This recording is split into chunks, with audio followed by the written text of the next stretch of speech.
Hi, this is Stephen Van Kampen-Lewis. It is February 22nd in the afternoon, and first of all, this may look a little different.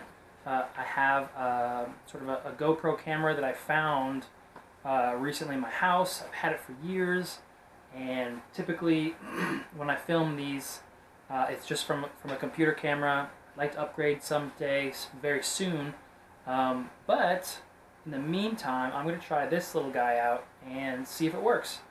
I plan to use it, well, first of all, in this video. I'd also like to take this little camera and take it with me to Orchid Judging's shows. The Heart of Texas Orchid Society has our show at the end of this month, actually. So next weekend, the weekend that sort of straddles the end of February and March, will be our show here in Austin. So if you're in the area, I'd like to invite you to that, and maybe you'll see me walking around being one of those weird people filming themselves at an orchid show. I don't know. I'm not super comfortable with that yet. But that's not today's topic. What I want to talk to you today about is orchid judging in general.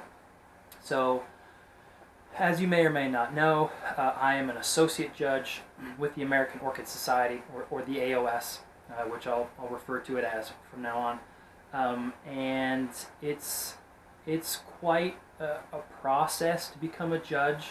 You know, American Orchid Society judges are often held in very high esteem for several reasons, and I'll talk a little bit more about that in a moment. But first of all, I said associate judge. What does that mean? So in the judging program, there are 3 levels. The first level is a student judge. After 3 years or so, you can be elevated to an associate judge. And then you stay an associate judge, or it used to be called a probationary judge, for about 3 years. And then you have the potential to be elevated to an accredited judge. And so if you're doing the math, that means 6 years of training for becoming a fully accredited American Orchid Society judge. And so, as you can imagine, that's a hell of a commitment. You know, that is 6 years of going to the monthly judgings at your local center. Now, for me, my local center is down in San Antonio, which is close to an hour away. So over the past 5 years or so, I have made that trip as often as possible. As well, you're also expected to do at least 2 out-of-center judgings per year as a student and as a probationary judge. So an out-of-center judging is basically anything, for me, is basically anything that's not in San Antonio or Austin. So both societies in San Antonio and Austin, we have shows, as you can imagine, and then of course, like I said, there's the monthly judgings, which is typically the same spot in the same time every single month. And so in addition to those, I have to go elsewhere. So I've already been to a judging workshop in Houston, actually last weekend, and it was a great workshop. It's one of those things where it's not necessarily invite only, but you certainly get invited to this tri-center judging workshop. And this year we had Jean Allen Ekeson, who lives in Toronto but is originally from Texas. She came down and spoke about judging cattleyas, different types of cattleyas. And also we had Ron McHatton, who came over from Florida, actually, and he also spoke about cattleya judging. So in addition to the lectures, last Saturday we have a judging. So since I was in Houston, that counts as an out-of-center judging. This year I also plan to go to Redlands. This will be my first time there. I'm super excited. I'm going with a friend of mine from Houston, and we're going to meet up there and do judging. We'll judge the show in addition to walking around and buying stuff. So that'll be the 2 out-of-center judgings that I have to do at minimum. You know, you could obviously do more.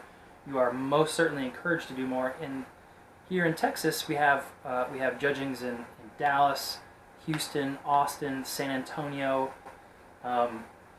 and there's a lot of actually exchange between the Houston and Alamo judging centers and a lot of folks in Louisiana. So there's a lot of different places that we can and do go for judgings. I have yet to go to Louisiana, but I really look forward to going there in the future. So as part of the judging, training, we go to the monthly meetings, the monthly judgings, and we go to these workshops, and we go to out-of-center shows, and we judge in as many places as we can. And it's an absolutely amazing process to become a fully accredited judge.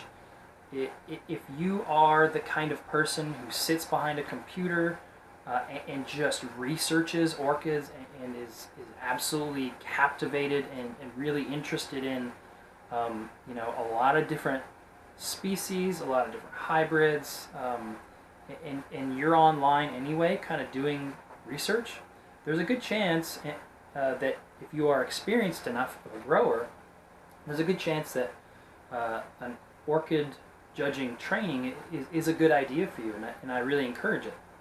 And so I want to talk to you a little bit about what that entails over the 6 years. So every single judging center is different. There's a lot of autonomy between judging centers in terms of how they train their students.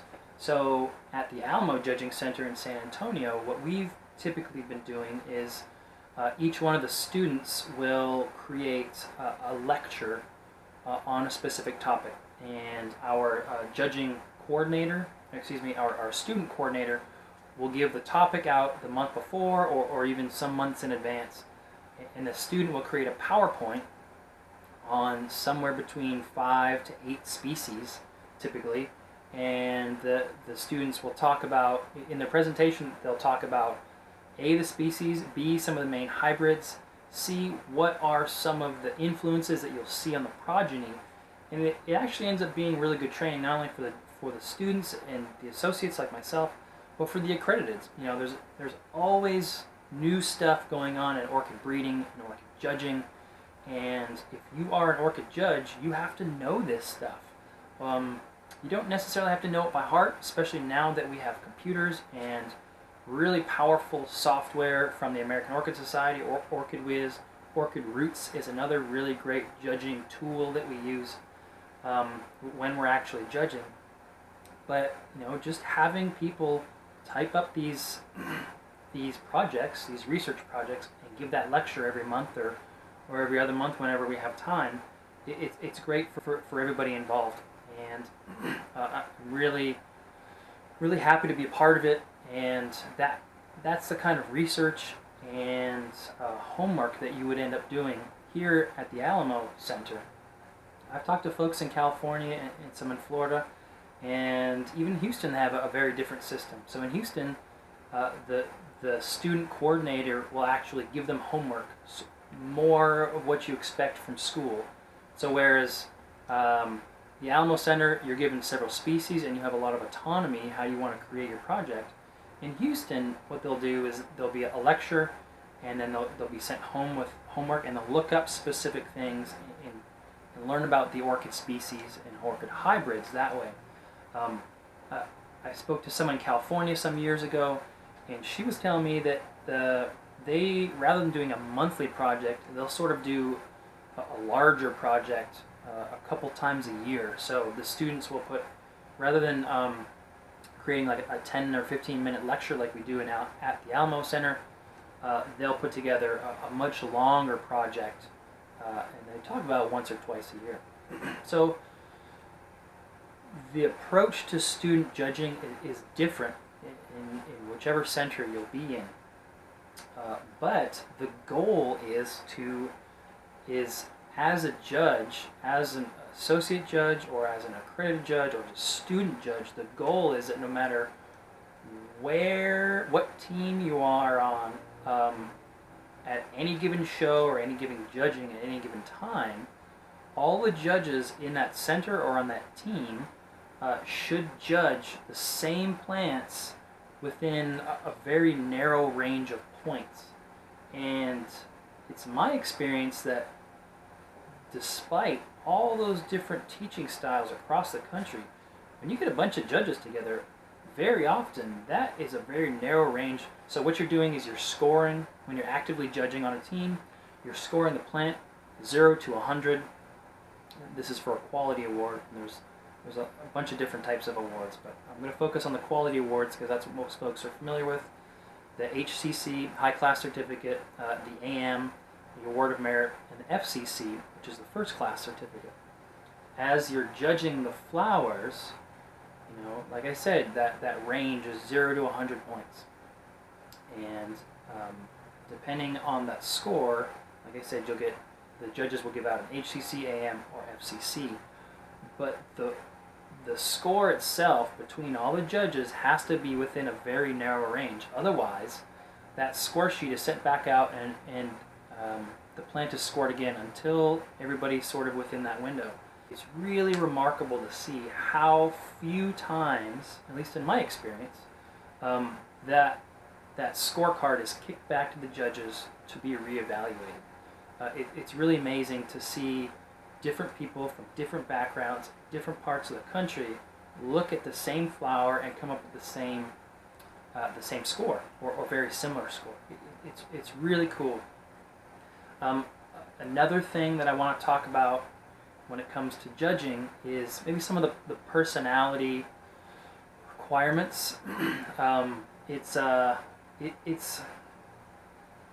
don't really want to scare anyone away with this, but it really helps. So when you're judging, and especially when you're a student judge, you're going to be put on the spot a lot.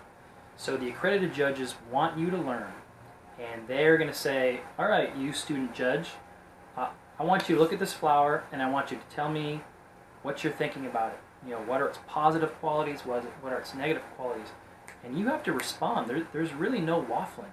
And so it means that the type of person who does really well at judging is someone who's opinionated, which helps, not afraid to be wrong, because remember, when you're a student, you're going to be wrong a lot.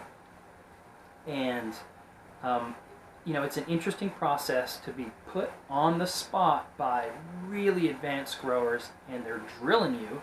They want to know what you think. Now, in my experience, they're drilling you because they want you to know what you're talking about. They want to know what parts of the flower are you looking at.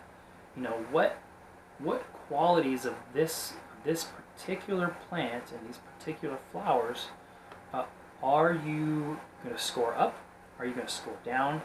You know, should you even score it? That's one of the main things. As you're judging, I guess I'll talk a little bit more about what that process is in a moment. But as you're judging, you have to look at a flower and you have to immediately be judging, which makes sense, right? So it helps to be opinionated. It helps to speak up for yourself.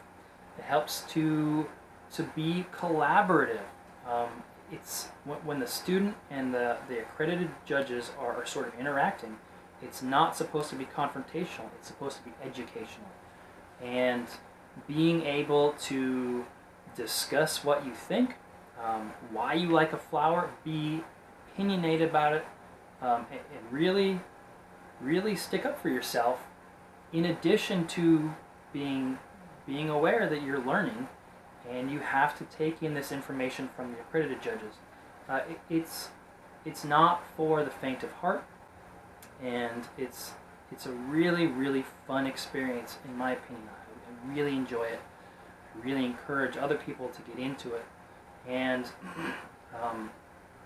you know, the reasons for becoming a judge are a lot. You know, if you're in an orchid society, there's usually a handful of members and growers that really stand out as the best of the best.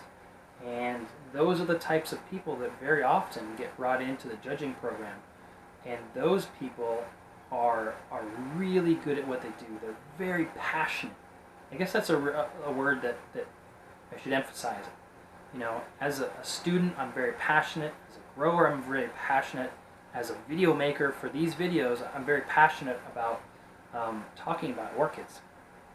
And you really have to be passionate to sit through 6 years of research and to go to all these judgings, and it's getting to speak to some of the best growers across the country. The folks that you see on these greenhouse chats, or Ron McHatton, or Gene Allen Ekeson, or just when you think of an orchid grower as someone in your mind is maybe a celebrity orchid grower, and really getting to meet those folks and all the other folks that aren't behind a camera or aren't necessarily writing for the American Orchid Society magazine. It's really the smartest and the best growers, and you learn so much, and that's what I love. It's the learning process. Just being around these folks who have had decades and decades of experience in both growing, judging, a lot of the time breeding. A lot of the best breeders are judges, or you'll see them at shows. So it's a lot of fun. Now, I mentioned that I want to talk a little bit about what goes on in a judging. So let's say you're going to your local show, you want to bring a plant, and you're curious about the process of why didn't my plant get scored, or why did it get scored? Why did it not? Why did it get scored, but maybe it didn't win? So there's a certain process that we do here in Austin and at San Antonio, and what you'll see is you'll drop your plant off for registration whenever they're setting out. Maybe it's in the morning or the early afternoon, and that plant will be put into a display or on a tabletop like we have at Austin. And then that evening, so it'll be like Friday evening, this coming Friday evening, I think it's the 28th, so the 27th or 28th of February. The judges will get there, we'll have dinner around 5:30, we'll all hang out and do a little socializing, and then we will break into teams. We are assigned teams, and each team is given a certain set of genera. So let's say one team gets all the Cattleyas, another team gets all the Phalaenopsis, and then the different genera are sort of doled out to whichever teams are available. And that team, right off the bat, will go and do ribbon judging. Now, ribbon judging is very different from American Orchid Society judging. Well, not very different, but they're separate processes. So as the judges are going around and they're evaluating all these plants, they're giving out blue, red, and white ribbons for sort of what they see as first, second, and third place for all the plants in that particular class.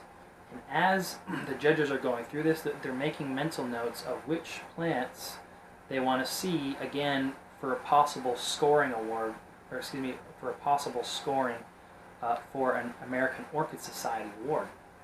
And so as the judges are going through and looking at these plants and handing out ribbons, they're also looking at the genera that they were not necessarily charged with giving ribbons to, and they'll have a little sticker in their hands and they'll put it on a flower, excuse me, not on a flower, on a leaf of the flower plant that they want, that they feel may be worthwhile scoring for judging, for American Orchid Society judging.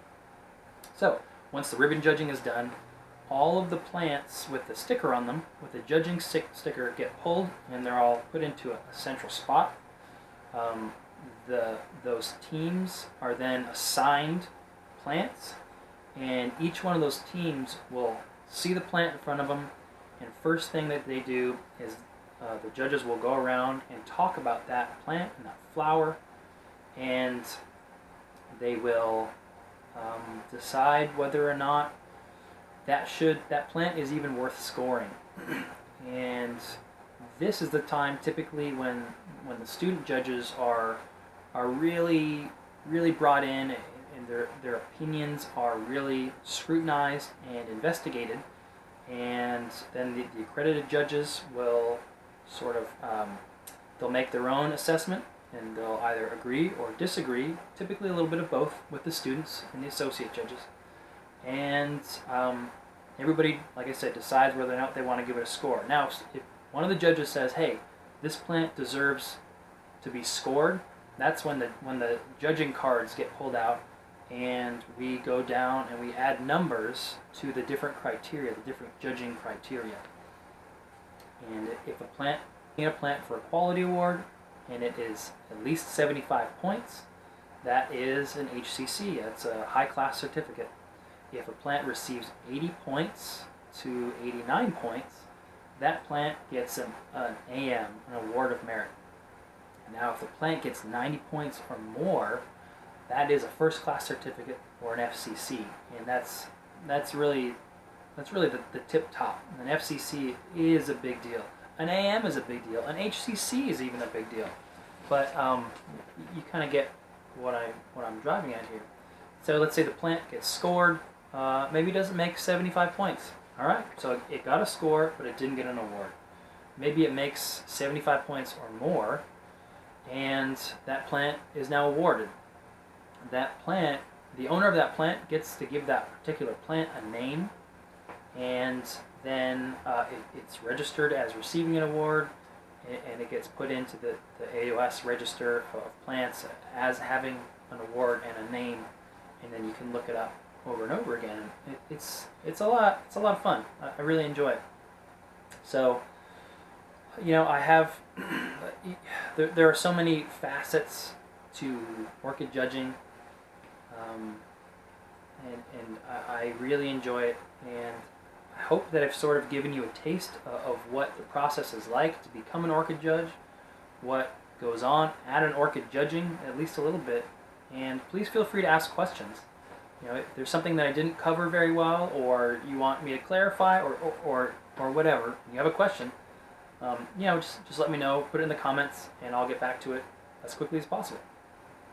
So with that, I'll talk to you later. Bye.